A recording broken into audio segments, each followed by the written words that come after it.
Since it is All-Star Week, I decided to go with the All-Star themed 5 trades that the New York Mets could make. Every trade includes a player that made this year's All-Star team. If you like this video, just going with some hypothetical potential trade possibilities for the New York Mets or even any team, make sure to leave a like. Comment down below, what are some potential trades that you have in mind for the New York Mets? Realistic trades, but they don't have to be necessarily all-star related, but just other players in general that are on your radar. Just players that you really believe could help the Mets and get them to definitely win the division and make some noise in the postseason. And if you're new here and want to make all the hard work on this video worth it, you can always subscribe. It definitely puts me in a much better mood. So the first trade, this is not a crazy trade, but it does feature an all-star, and I think this is the one that would cost the least amount of prospects, and that is acquiring Eduardo Escobar and Merrill Kelly from the Arizona Diamondbacks. Now, Eduardo Escobar is a guy that has been on my radar for a while because I felt like he is a good fit for the Mets. The thing that the Mets struggle with the most this year has been offense, and most in particular, hitting with runners in scoring position and just driving in runs in general when they have guys on base. Now, Eduardo Escobar is a guy that is a really good RBI player, as this year he has 60 RBIs, and in 2019, Eduardo Escobar had 118 RBIs.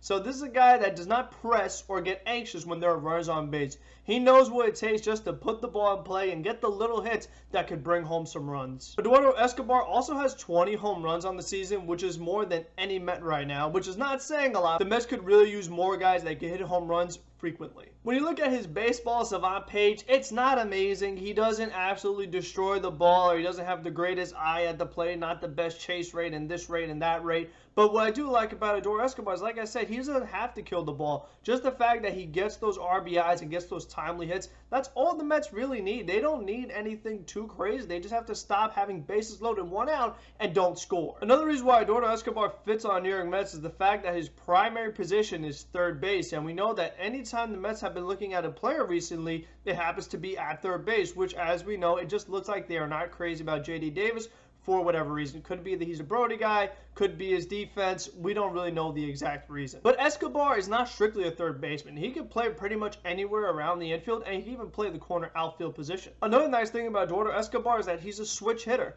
Now, he doesn't have drastic splits going one way where he's extremely better hitting right-handed versus left-handed. He's pretty much the same hitter on both sides. So it does give you some lineup versatility, which is very important to Luis Rojas because he does not like batting lefties or righties back-to-back. He likes to split it up as much as possible, even if it means hitting players in positions that they really shouldn't be. Eduardo Escobar also made this year's All-Star team. I know that's not saying much because Arizona has not been a good team, but still, Eduardo Escobar is a very solid contributor, and he just provides a veteran presence. Escobar is 32 years old, so he has a lot of major league experience, not necessarily playoff experience, but this is a very young lineup that the Mets have. So just having a guy who is older and doesn't press as much as the young guys might be exactly what they need.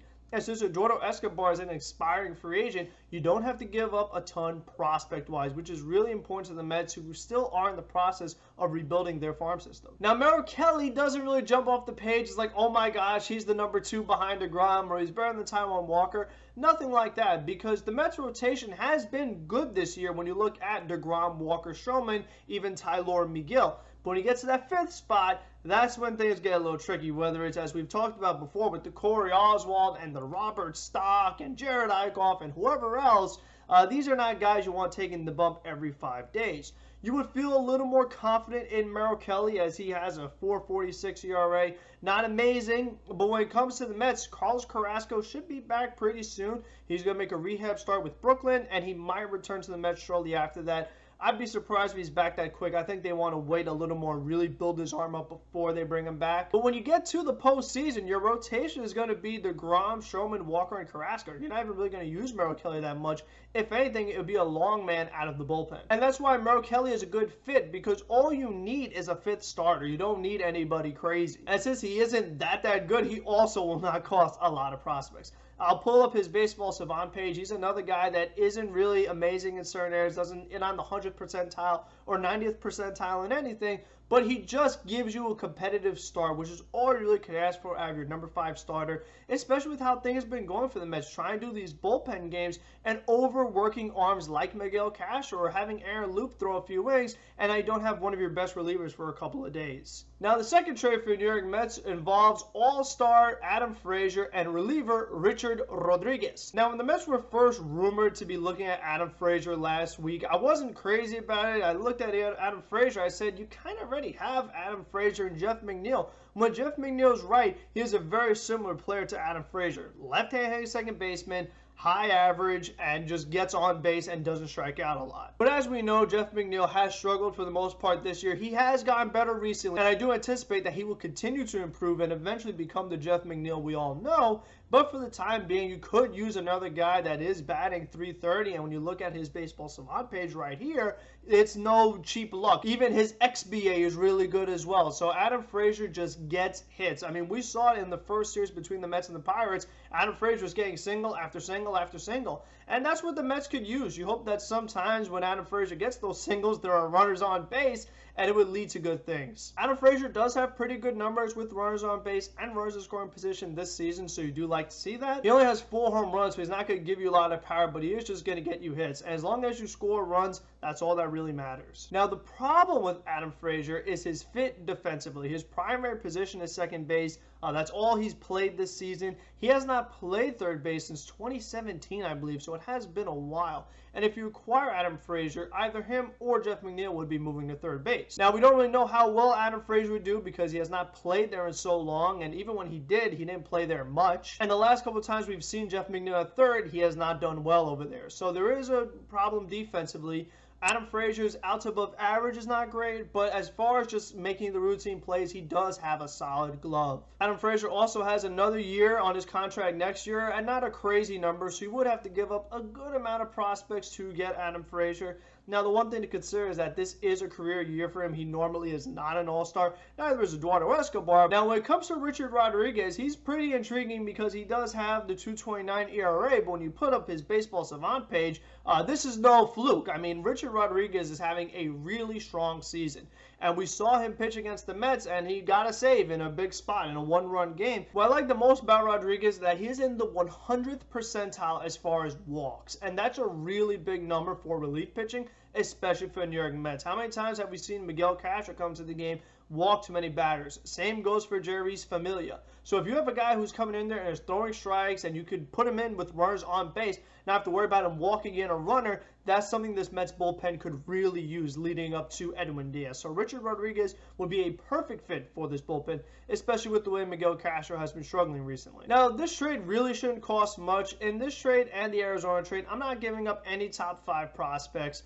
Maybe you put J.D. Davis in. Neither team should be asking for a lot, so the Mets should not have to offer a lot to get these guys who made the All-Star team this year. The third trade features 2 All-Stars in Kris Bryant and Craig Kimbrell. Now, Kris Bryant is a guy that is very appealing because he plays third base. He's a natural third baseman. So you don't have to worry about, oh, he hasn't played third base in a while. How will he do over there? Kris Bryant plays a perfectly capable third base. The other thing that I like about Kris Bryant is that he is right-handed and particularly for his career has done well against left-handed pitching, which is one of the other areas where the Mets lineup has struggled the most is when they face left-handers. They seem to have a very tough time scoring runs. So having Kris Bryant in the middle of the order, in between those left-handers, could really give this lineup some much-needed balance. Now, Craig Kimbrell, on the other hand, he's had a really nice bounce-back season with the Chicago Cubs, also making the All-Star team. And we look at his Baseball Savant page, a lot of good red numbers in there as he's just having a monster year. And Craig Kimbrell, for the most part in his career, has been a very solid closer, but he is making a good amount of money. So you hope that you could use Craig Kimbrell as the advantage for acquiring Kris Bryant.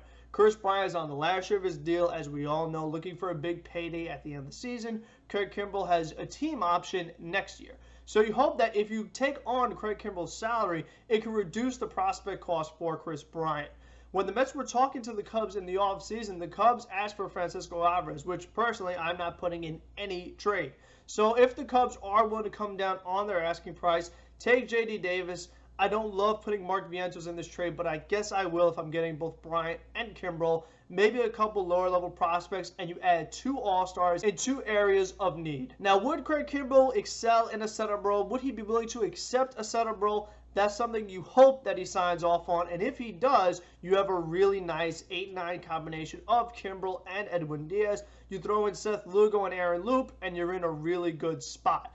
If Miguel Castro and Trevor May could be their best selves, same goes for Jeurys Familia, the Mets could have an all-around very strong bullpen, which will be very important in postseason baseball. Kris Bryant is a guy that has won MVP. He's also won a World Series, so he does have some playoff experience despite being very young. So he's a guy that can handle the big moment and should be able to perform should the Mets win the National League East. Now, this next trade also involves two All-Stars with Joey Gallo and Kyle Gibson of the Texas Rangers. Now, Joey Gallo's primary position is outfield, which there is not an opening right now with there being no DH, but Joey Gallo played a lot of games at third base in 2017 and is just such a good defensive player. You feel like he would be able to do it again. Now, what I like about Joey Gallo is just his raw power. I mean, he was in the home run derby, did not do as well as I and a lot of other people expected, but he has been on a hot streak. He had a ton of home runs at the end of June and into early July. He's now up to 21 home runs on the season.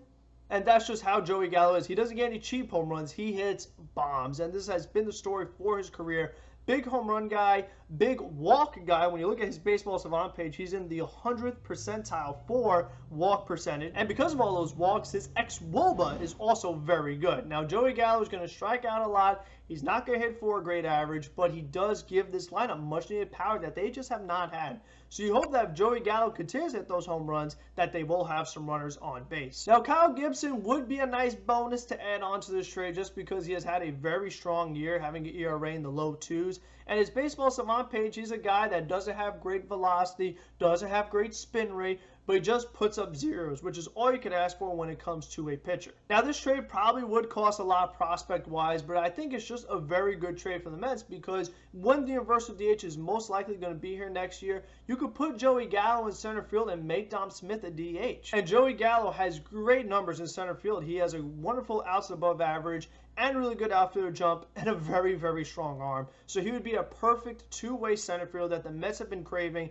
ever since Carlos Beltran left. Now, I'm not putting Alvarez, Mauricio, Beatty, or Matt Allen in this trade, but anybody else I would be willing to talk about. And even if I have to include Dom Smith in this trade, it's something I might have to consider. Now, this final trade is the trade that I like the least, but also does involve two 2021 All-Stars in Trevor Story and Herman Marquez from the Colorado Rockies. Now, Trevor Story's position is shortstop. He has not played third base pretty much at all, so that would be a new position to put him at, but you hope that he could learn it. Trevor Story's name has been popping up a little bit. Some reporters have been linking him to the New York Mets since he is another guy on the last year of his deal, and the Colorado Rockies are most likely not going to re-sign it. Trevor Story hasn't had the best year of his career, but he still is a very talented player. He has good range, he has good speed, he has good power. He was also in the home run derby. Now, Herman Marquez, he made the All-Star team as well, and that's really tough to do when you do play for the Colorado Rockies and you pitch at Coors Field because that is a very good hitter's ballpark. So that's something you do have to consider for Trevor Story because will the Coors Field effect